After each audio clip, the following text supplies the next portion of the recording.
नमस्कार साथियों, स्वागत करता हूं आपका हमारे चैनल में। और आज मैं आपसे बात करने वाला हूं एमपी वर्ग 2 के रिजल्ट के बारे में। जो भी अपडेट है उसको लेकर के आपसे बात करने वाला हूं।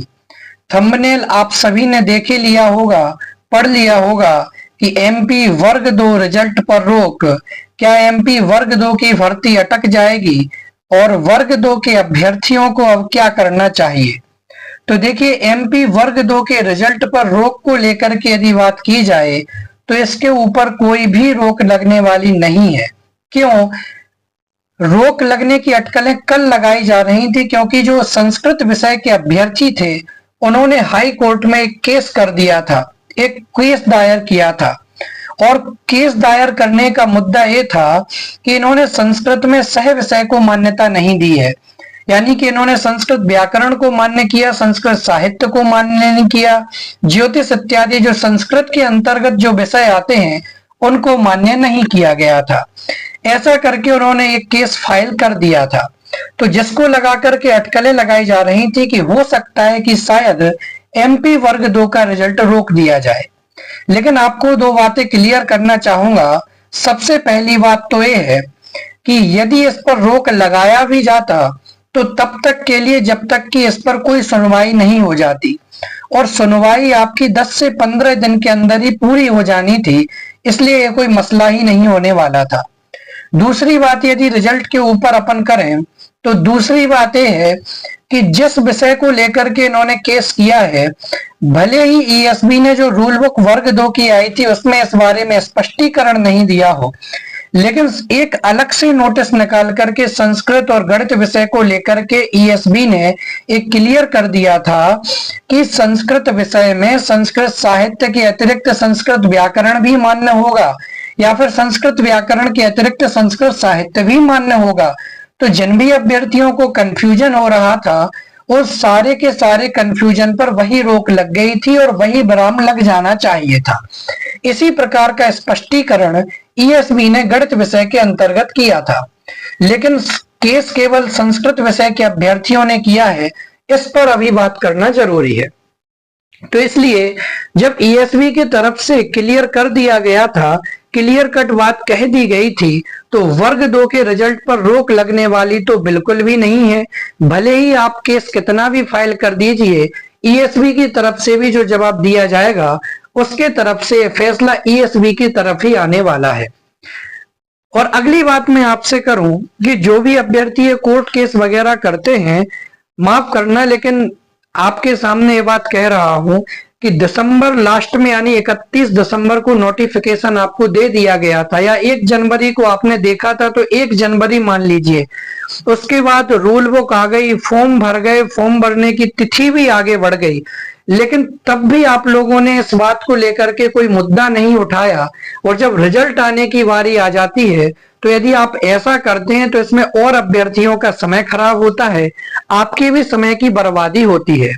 इसलिए बेहतर यही है कि किसी भी प्रक्रिया को, किसी भी भर्ती प्रक्रिया को अटकाने की कोशिश ना करके सीधे तौर पर आपको अपनी तैयारी पर फोकस करना चाहिए, तैयारी पर ध्यान देना चाहिए। तो जो पहली शंका थी कि एमपी वर्ग 2 के रिजल्ट पर रोक लगेगी, तो जी बिल्कुल नहीं। एमपी वर्ग 2 के रिजल्ट पर बिल्कुल भी रोक नहीं लगने वाली है। आपका रिजल्ट लगभग 1 महीने के भीतर आपके सामने आ जाएगा। दूसरी शंका थी क्या भर्ती भी अटक जाएगी, तो भर्ती के अटकने पर भी कोई सवाल नहीं है। जब रिजल्ट ही नहीं रुकेगा तो भर्ती कैसे अटक सकती है?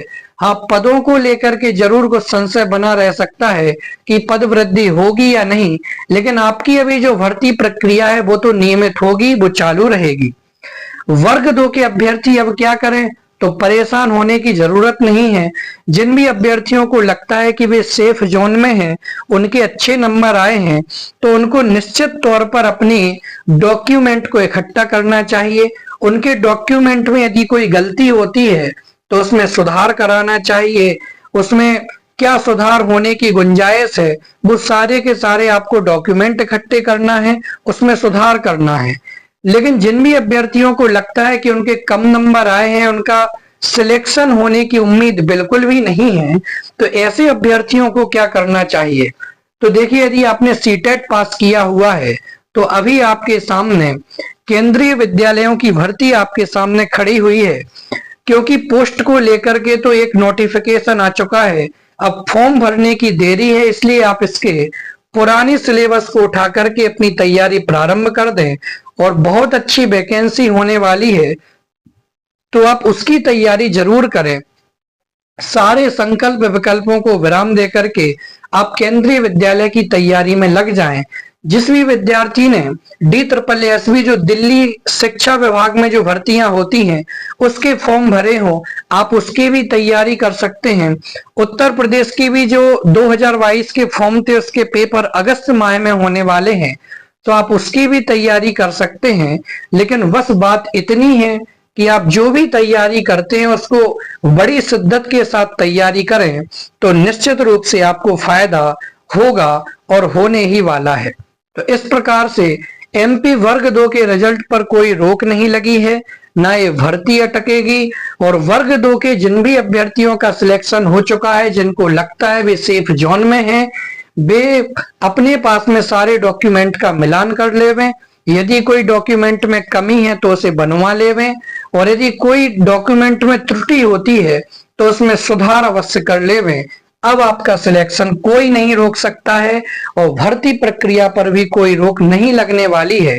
बाकी MP वर्ग 2 का रिजल्ट कब तक आ सकता है, कौन सी तारीख तक रिजल्ट आ सकता है, वो मैं आपके सामने कल एक विस्तृत वीडियो लेकर के आऊंगा। तब तक आप हमारे साथ जुड़े रहिए। धन्यवाद। जय हिंद।